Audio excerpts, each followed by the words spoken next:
Welcome to Buckeyes Tomorrow Morning for Wednesday, January 29th. I'm your host, Tom Orr. The Texas game is in 213 days. The game against Michigan in 304 days. If you want to hear us talking about Michigan, well, Tony Gerdeman and I just dropped a live episode of the Buckeye Weekly podcast, talking all about the report from Ross Dellinger of Yahoo, breaking down Michigan's response, or at least the portion of Michigan's response that someone, I don't know, could be anyone, could be Michigan, could also be someone affiliated with Michigan, wanted to drop.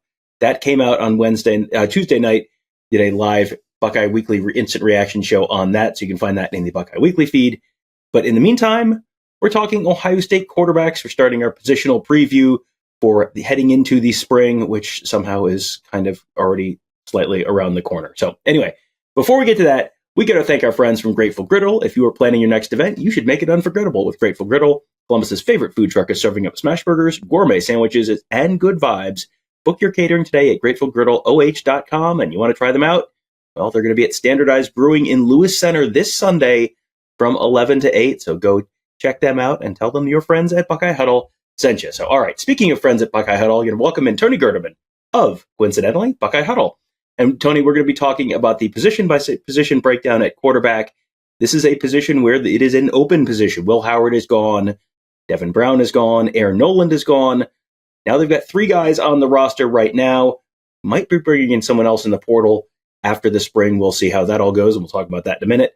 But let's start. We're just going to run down the depth chart from the end of the season. We knew Julian Sayin was the number 3 quarterback for most of this year, so we're going to start with him. He's someone who came in last year with a lot of hype.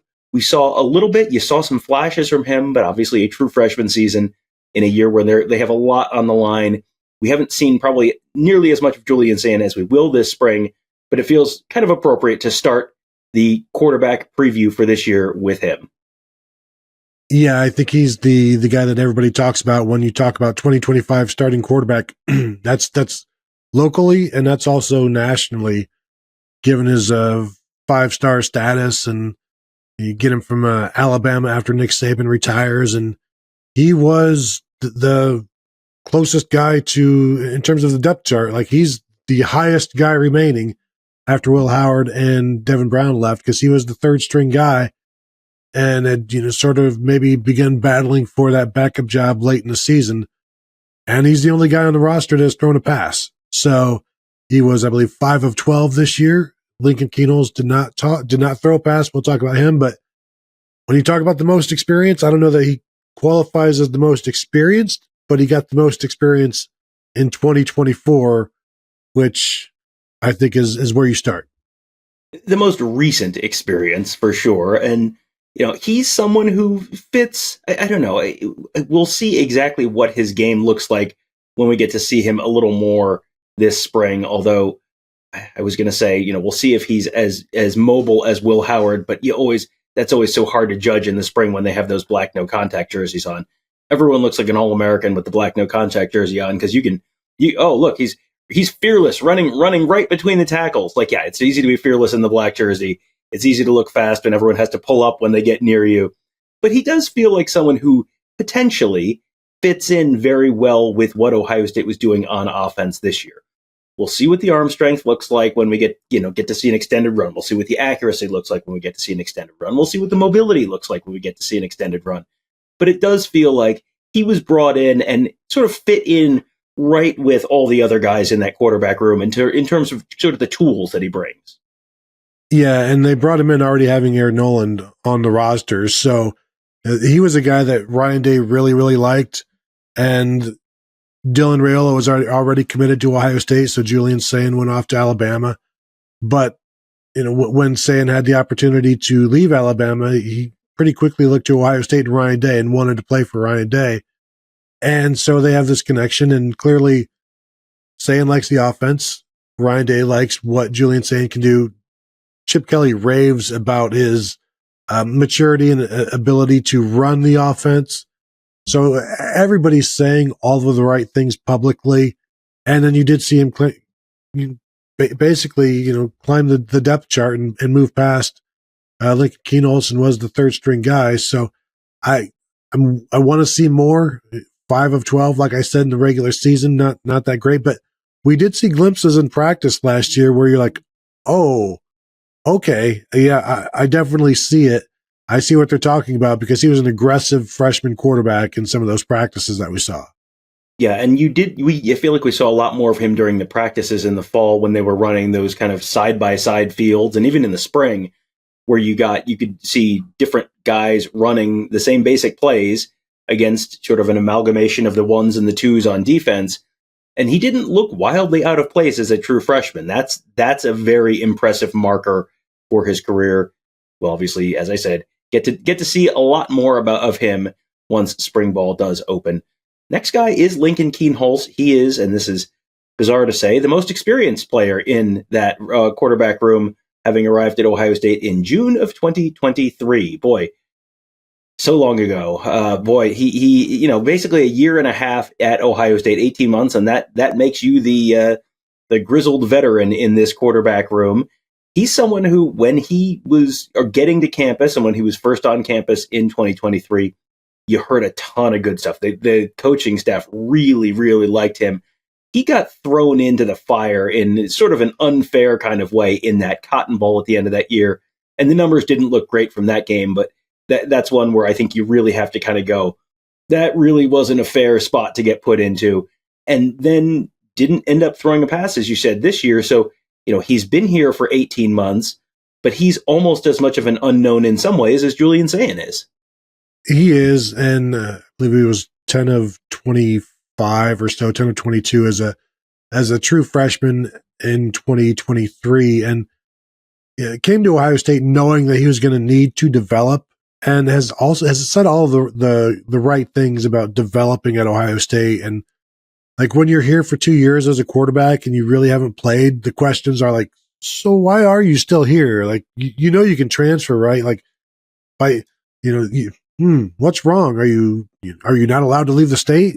Questions like that. And he has talked about, I know he said it before the season, like if I don't win the job here, the coaching that I'm going to get, if I don't win a job in 2024, the coaching that I'm going to get is going to help me prepare to compete for the job in 2025. So got a really good approach and a really solid athlete. It's going to be a fun competition to watch. But he didn't get to play much this year, and so he's going to have to show some things in spring and beyond that, if there is a beyond that. And I hate even saying that, but we're talking about quarterbacks, so we kind of have to, break down the fourth wall or whatever and just be more open about these things when we talk about it, because somebody's probably leaving based on, whatever. Like NIL can keep you, can help keep you, but playing time is the kind of the ultimate thing that quarterbacks want. And if a young guy gets beaten out by a young guy, then that's some of the writing on the wall that we always talk about with transfers. It is, and I do wonder how much that applies here. It's certainly a possibility, but he has 3 years of eligibility remaining. He redshirted in 2023, and so he does have this year, and then he has 2025, and then he has 2026, and he has 2027. So, even if they do ultimately end up deciding that Julian Sayin wins the job, you are, number one, you're one snap away from going from QB2 to QB1. We have seen that happen many times in the past. And you have 2 more years. And if you believe you're getting developed well at Ohio State, and based on the track record, you would certainly think that you would feel like you're getting developed pretty well at Ohio State, and you're one snap away from being the starter in what could be, again, a 16-type game season for Ohio State in 2025. That doesn't seem like a terrible option, as opposed to going in, transferring in somewhere else after spring ball and having to learn a new playbook and all that kind of stuff. So I don't know that that's totally a given. The other interesting piece of his story is he came in a year earlier than Julian Sayin, but he doesn't really have a full year of head start on Julian Sayin. Number one, he came in the summer, so then you missed out in the spring. And that was a result of him being a 3-sport athlete and wanting to finish his high school career with his high school team. And that was, that's a very, very noble and admirable thing to want to do. But it also means he missed out on spring ball. And then based on where he played his high school ball, he missed out on, he wasn't playing, Julian Sayin is playing like big school California high-level competition, and Lincoln Kienholz was playing in South Dakota, so there's probably a little bit of a step-up learning curve there for him that there isn't necessarily, and we'll get to Tavien St. Clair, who's maybe running into this to a lesser degree, but this is something where it's probably a little bit of a bigger step up for him, so that 6-month head start might just sort of make him more even with Julian Sayin. Yeah, that's very valid, and when you watch some of his highlights in high school, you can tell he's the best player on the field at all times. He's the best athlete, the best runner, probably the best safety if he did any of that. But just very, very good at a very low level, the relative level. Because I remember talking to his high school head coach, and he's like, "Yeah, we've had good players here, but the good players in this area generally end up at like North Dakota State or South Dakota State or something like that." And he's like, "Oh, we did have one guy that ended up at Minnesota once." And that's really the extent of it. So you're not going to go from South Dakota, from Pierre High School to then Ohio State and not have to grow with it.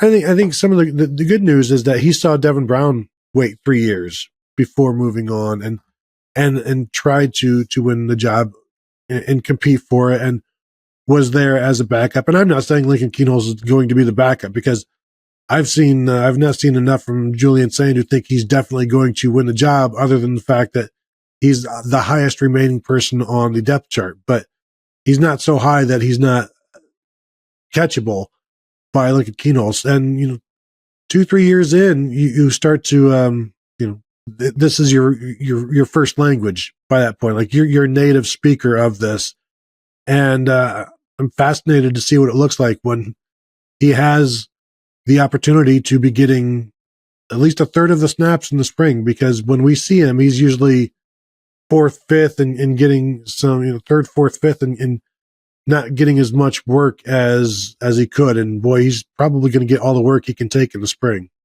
Yeah, for sure. There are lots of guys who are veterans coming back who might have an easy spring, or not an easy spring, but a lighter spring workload, let's say. I do not think either of those quarterbacks are going to be part of that now. And I don't think Tavien St. Clair is either.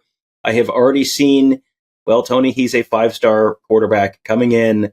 So there are people who cannot wait to tell you that secretly he may be the one who wins the job. And to me, coming in, again, he did not play massive schools. He was not playing Lakewood St. Ed's or Cincinnati Moeller, teams like that, big, impressive Ohio high school teams. He was playing some smaller schools, played for Bell Fountain. So that's just a function of the league that his high school played in. But you're not coming in having played this like national schedule by any means. And generally, if a true freshman quarterback comes in and wins the job, it is either an unbelievably great piece of news for your team or an unbelievably bad piece of news for your team. Yeah, and the way things look right now, I had somebody asking me about him, like, so, how good is he? What kind of level of play was he at? I'm like, well, and this is no disrespect to Farmers, but I said he's throwing against Farmers, and in terms of his high school competition, and growing up and being part of that same level, like I couldn't imagine somebody going from that to Ohio State and not having to really slow things down and grow. But he is saying all that. He's very advanced, and he looks like you want a college quarterback to look in every single way. And he's athletic, and we've seen him grow over the years and in camps and 7-on-7s to be from really they offered this guy to like, oh, I see, you see each year him grow and see why they offered him. And so, yeah, when we've seen true freshmen start at Ohio State, it's not right away. It was not right away for Terrell Pryor. It was not right away for Braxton Miller. I think we've talked recently. I remember people wanting Justin Zwick to start in 2002 over Craig Krenzel. Imagine if that would have happened. So, yeah, starting freshman quarterbacks are nice on the video games, but they're not always so nice on the field. But, you might start slowly, but there are some guys as true freshmen, there might be some growing pains, but by the time you hit November, December, something like that, then they stop being freshmen and they start being something more. Yeah, he is someone who he's a little bit of a put a pin in it and let's revisit this in 2026 or at least in November 2025. The talent is there, the height is there. He has been around the Ohio State football program as much as just about anyone who is not literally actively on the team over the last couple of years. That's going to give him a nice head start as well. But again, you do not want, if you have national championship aspirations, you do not want to have a true freshman quarterback, almost regardless of how talented that true freshman quarterback is. And Tavien St. Clair is talented, but you're going to want to have a year of learning behind some guys with a little more experience, and then you see where he is in a year. The last question then, Tony, is who else? Is there another guy that they need to bring in there? Ryan Day has talked about liking to have 4 scholarship quarterbacks in that room. He had 5 last year. He has 3 right now. What is the likelihood, or do you think that's something that they're going to be looking to bring in? And if they do bring someone in, and this would presumably be after spring, my assumption is this is probably not someone who's going to be immediately the front runner for the starting position. Yeah, I think they're going to bring somebody in, and you got to figure right now they have a total of 195 career passing yards on the roster, and that's just including the quarterbacks. There may be some random receiver passing yards or something like that. I don't think there are, but you want to, yes, Ryan Day wants 4, but he also wants to have somebody who's done this before. And the last time Lincoln Kienholz did this, he was running for his life against Missouri at the end of the 2023 season. So, yeah, I think they do want to bring somebody in, but it's an interesting thing. Like, can you convince somebody who has starting experience like that, and that is good? Say, could you convince Will Howard or somebody like of that level that you can come here and compete for the job while also convincing Julian Sayin and Lincoln Kienholz? He's not coming here to, the job is still wide open.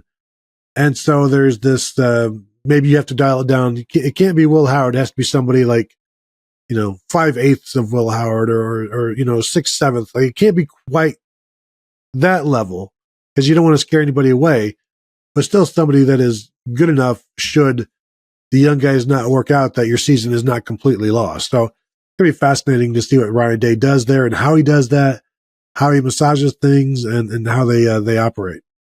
I think if we're going to put this in terms of former Big 12 quarterbacks like Will Howard, who transferred from Kansas State, you're not getting a Dylan Gabriel. He went from Oklahoma to Oregon. You're not getting a Will Howard necessarily, who went from Kansas State to Ohio State.